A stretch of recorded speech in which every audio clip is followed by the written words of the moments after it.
আসসালামু আলাইকুম। পঞ্চম শ্রেণীর শিক্ষার্থীরা যারা ২০২৬ সালের এপ্রিলে পঞ্চম শ্রেণীতে বৃত্তি পরীক্ষা দেবা, শিক্ষার্থীরা তোমাদের জন্য জরুরি ১০টি নির্দেশনা দিয়েছে শিক্ষা বোর্ড থেকে। এবং এই জরুরি ১০টি নির্দেশনা অবশ্যই সকল শিক্ষার্থীদের মেনে চলতে হবে। এই নির্দেশনাগুলো কি কি এই ভিডিওতে জানতে পারবে। অবশ্যই ভিডিওটি সম্পূর্ণ দেখো এবং এই চ্যানেলে নতুন দর্শক হয়ে থাকলে চ্যানেলটি সাবস্ক্রাইব করে রাখো।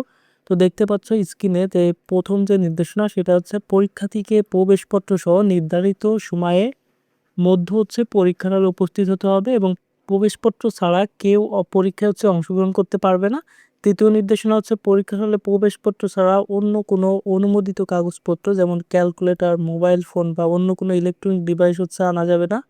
উত্তরপত্রের কভার পৃষ্ঠায় ওএমআর নির্ধারিত স্থানের নাম, বিষয় কোড, রোল নম্বর ছাড়া অন্য কোনো কিছু লেখা যাবে না। উত্তরপত্রে অবশ্যই ইনভিজিলেটরের স্বাক্ষর থাকতে হবে, অন্যথায় উত্তরপত্র বাতিল বলে গণ্য হবে। অর্থাৎ তোমাদের পরীক্ষার হলে যে থাকবে তিনার স্বাক্ষর থাকতে হবে, যে স্যার থাকবে। উত্তরপত্রের ভিতরে বা বাইরে পরীক্ষার্থীর নাম, ঠিকানা, রোল নম্বর বা কোনো চিহ্ন বা অপ্রয়োজনীয় আপত্তিকর কিছু লেখা যাবে না। তারপর বলছে কি খসড়ায় কোনো অতিরিক্ত কাগজ দেওয়া যাবে না। প্রদত্ত উত্তরপত্রে খসড়ার কাগজ করতে হবে এবং তারপরে যথাযথভাবে কেটে দিতে হবে। অর্থাৎ রাব করার ক্ষেত্রে তোমাদের অঙ্কের ক্ষেত্রে রাব করতে হয়, সেক্ষেত্রে অতিরিক্ত কোনো কাগজ দেওয়া হবে না। তোমাদের একেবারে লাস্টের যে পেজ রয়েছে ওই পেজে রাব করার পর সেটা উপরে লিখে আবার কেটে দিবে।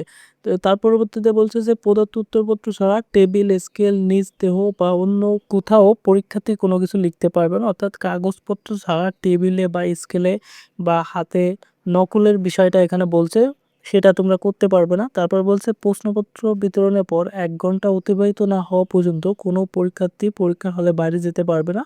অর্থাৎ ১ ঘন্টা না হলে বাইরের কোনো কাজেই বের হতে দেওয়া যাবে না। পরীক্ষার্থীদের শেষ হওয়ার পর কর্তব্যরত ইনভিজিলেটরের কাছে উত্তরপত্র জমা দিতে হবে এবং পরীক্ষার হল ত্যাগ করতে হবে। অর্থাৎ পরীক্ষা শেষ হওয়ার পর তোমাদের যে খাতাটা সেটা জমা দিতে হবে স্যারের কাছে, সেটা এখানে বোঝাচ্ছে। এছাড়াও কর্তৃপক্ষ কর্তৃক নির্দেশনা নিয়মাবলী অনুসরণ করতে হবে। এই তোমাদের যে ১০টি নির্দেশনা, সেই ১০টি নির্দেশনা, এই নির্দেশনাগুলো অবশ্যই তোমাদের পরীক্ষার হলে মেনে চলতে হবে।